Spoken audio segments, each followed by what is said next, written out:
Well, we're in the age of AI, and there's a lot going on with that. We know. And sometimes it's real good. You look at it and go, okay, that's nice. I'm getting a lot of writing done faster, doing searching. That's good. But there's sometimes a little challenge because it becomes the AI is dominant.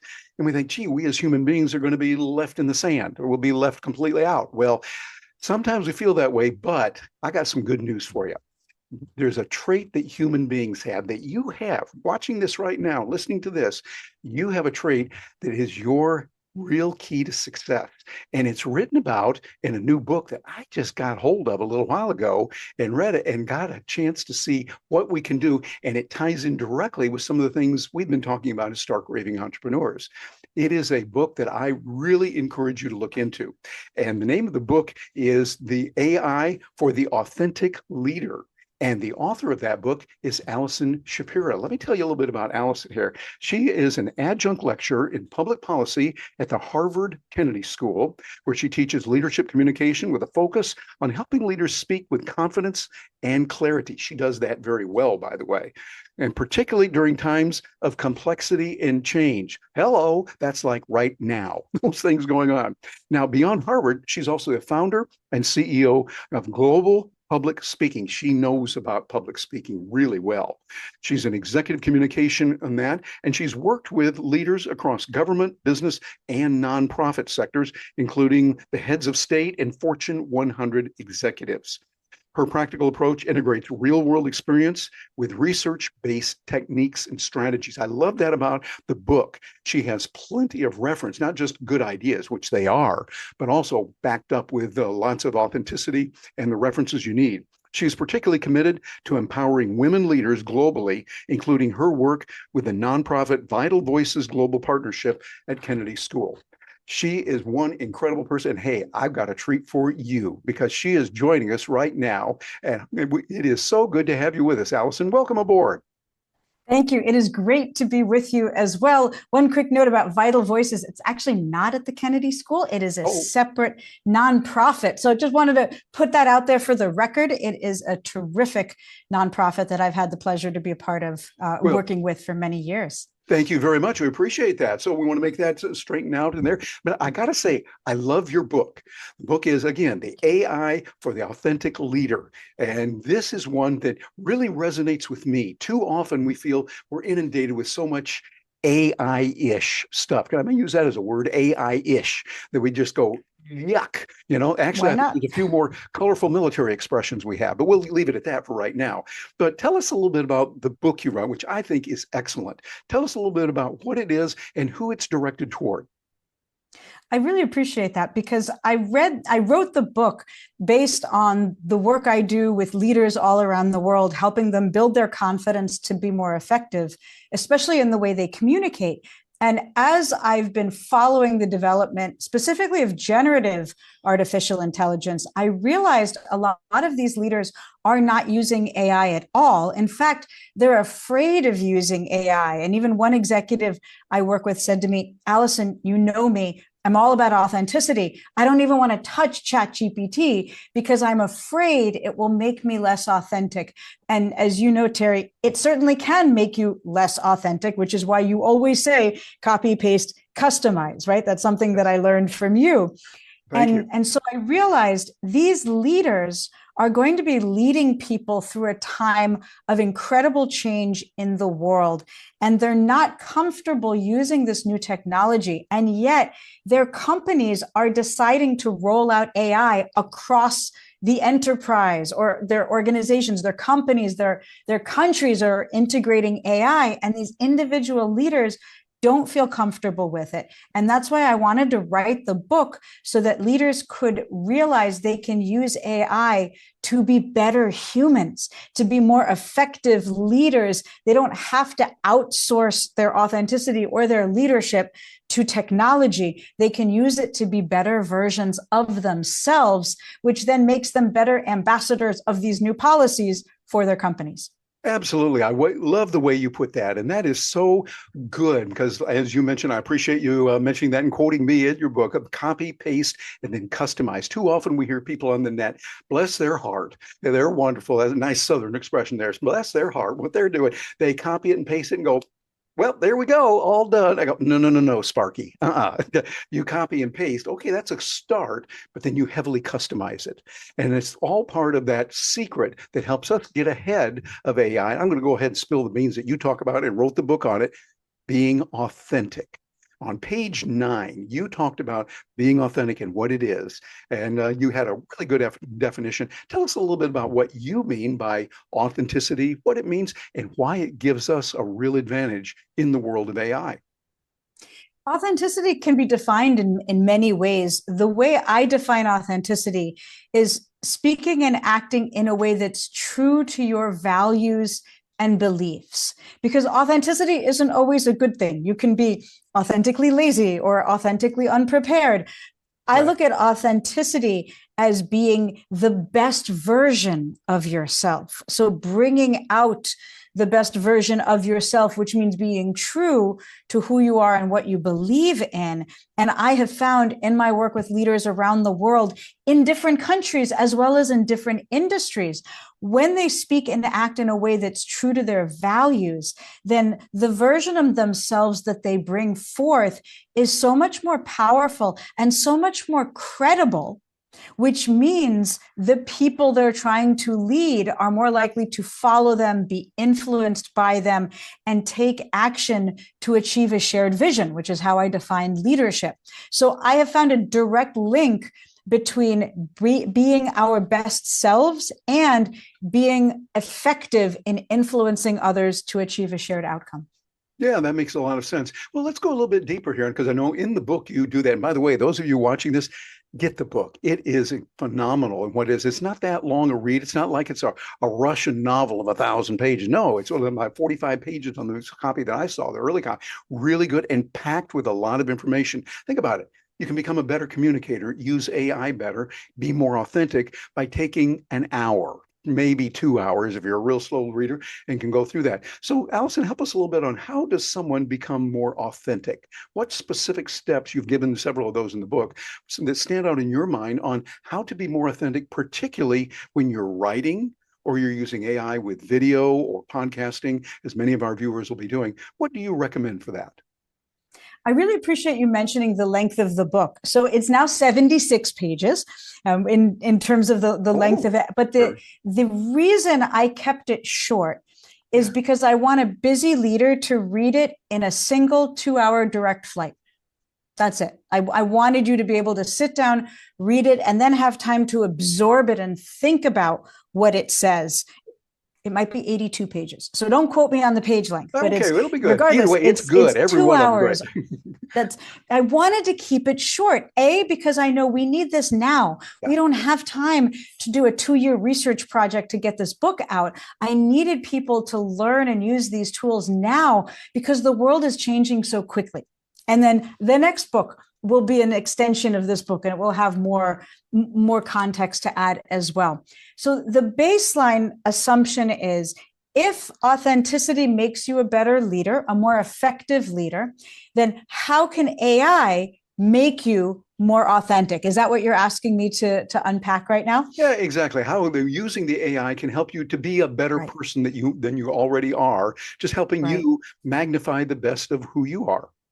That's right. And there are 3 ways in which I focus on that in the book. And I start in terms of what's really easy to achieve and then what gets progressively harder to achieve. And the first way that AI can make you more authentic is it can help you remove those little words that you're saying or using without even realizing it, that are jargon and are covering up your authenticity. And what I find, especially the more years of experience we have in any industry, the more jargon we're using, whether it's corporate or bureaucratic, governmental jargon, we don't even realize it. And what we're doing is we're taking away the power of our words. And so I do this with my private clients already. I help them challenge the words that they're using, and AI can help you challenge that as well. So it can show you the words you're using that might be either jargon or too technical for your audience, and then help you either suggest new phrasing or say, what's a better word to say this that's more in line with how you would say it. So that's the first step. to be more authentic using AI. And then the second and third steps are around having the AI serve as a mirror of how you're acting to give you some guidance on how to act more in alignment with your values. So if you're having a difficult conversation, can AI prompt you with language that's more in line with how you'd like to show up, as opposed to how you're actually showing up? Because we know humans are messy, they're unpredictable, we don't always say or do the right thing. And so the AI then can help us, remind us to be who we know we want to be at our best, and even tap into the stories and beliefs that we have that we may have forgotten, that in the moment we forget, in order to remind us of who we want to be so that we can be our best self in any situation. Yeah, that makes all the sense in the world. So it's really about us not competing with AI, but really using AI as an assistant, as someone who gives us ideas and helps us to come up with ideas, do the research for us, because whoa, it can really do a lot. Gina and I are seeing that enormously with clients we work with when we say, give us information on that industry. And what would normally take 3-4 weeks or longer comes back with information in 15 to 30 minutes with PhD level dissertation quality information, and it helps us to do that. Well, one of the things you touched on there, and I thought it interesting you say that because I got my notes here. I wanted to talk about what you covered on page 26, I think was so good, on filler words. And people that do that, I think you and I both are working with a company, Yoodli, where we're advisors to them. They have a way to check that. But the filler words, well, it's kind of like, like, so I was kind of like, and kind of like, and you just want to strangle somebody when they're saying that. Tell us, first of all, how to detect filler words that we might be using without, like, knowing about it, like we're doing it, like I can't even form a complete sentence without saying the word like. And then how do we eradicate that?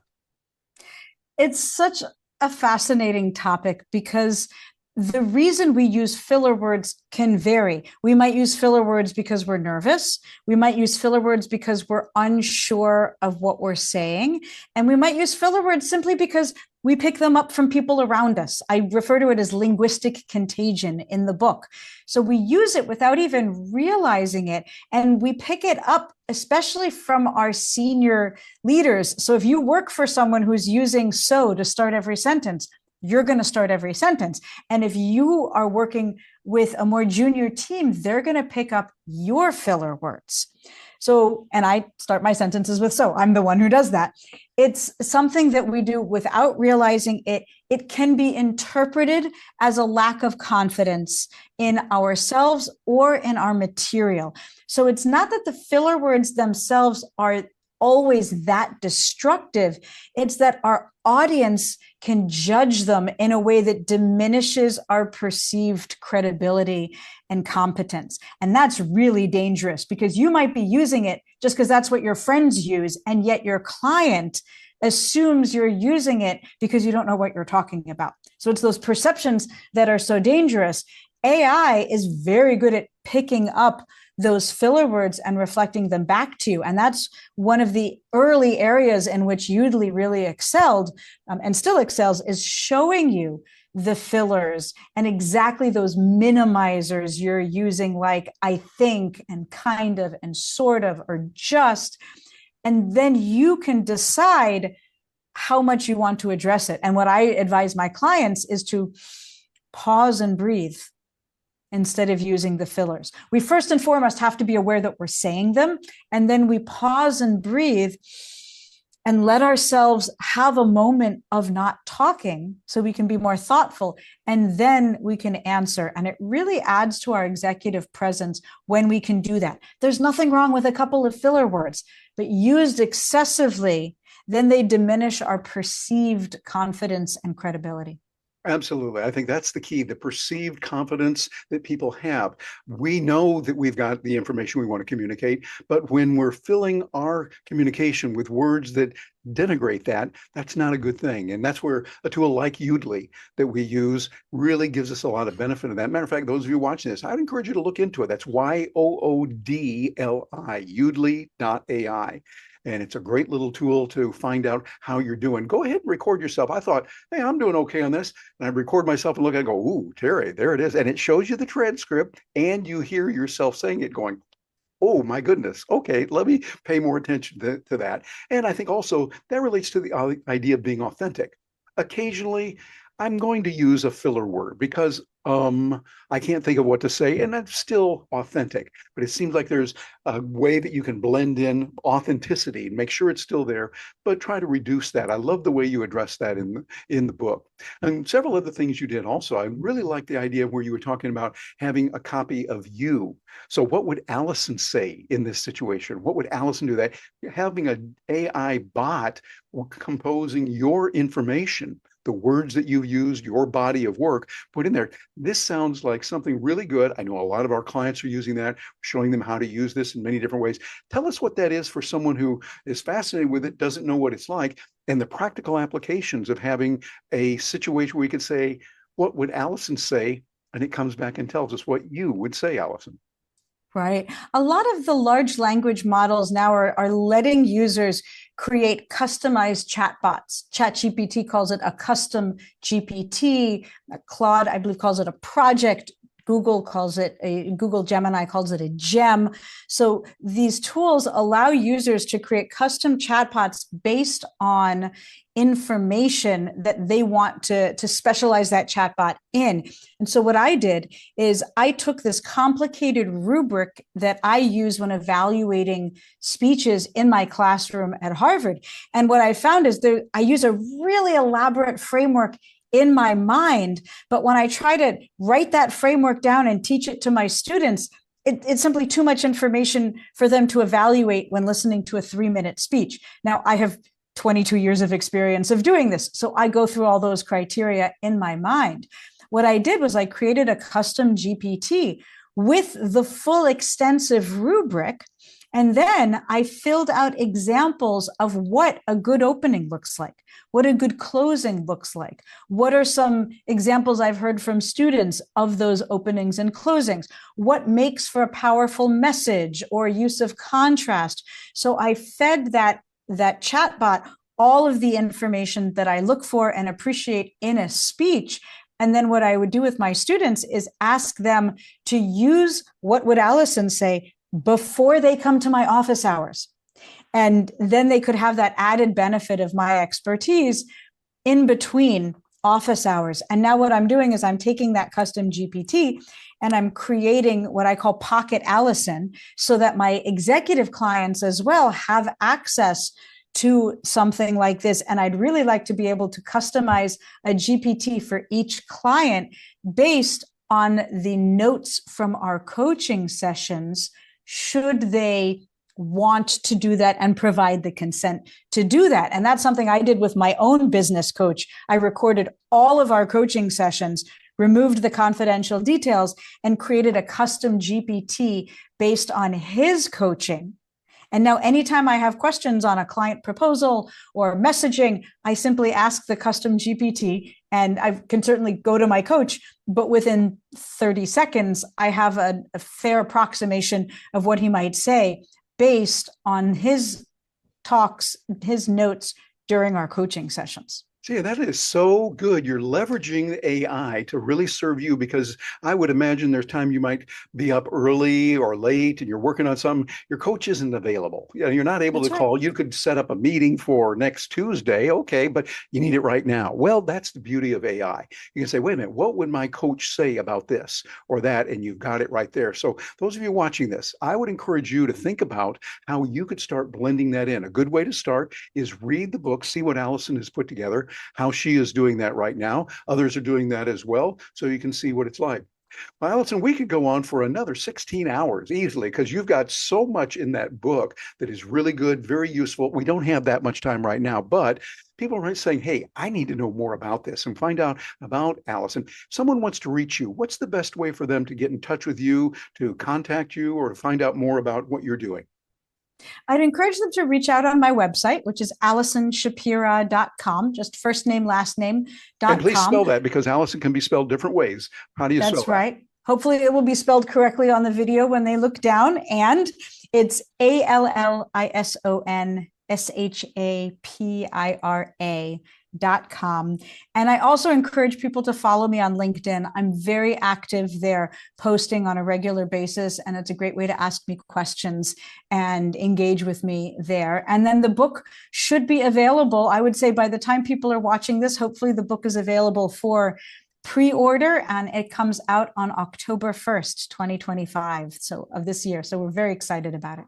Sounds good. Well, you have heard, those of you watching this, you have heard from someone who is incredible. She knows what she's talking about. She has helped many people, including me. Jen and I admire her greatly for who she is, what she's done. We're both members of the National Speakers Association, so we've seen her in a professional sense, how she performs there. This is a book that can help you in your career.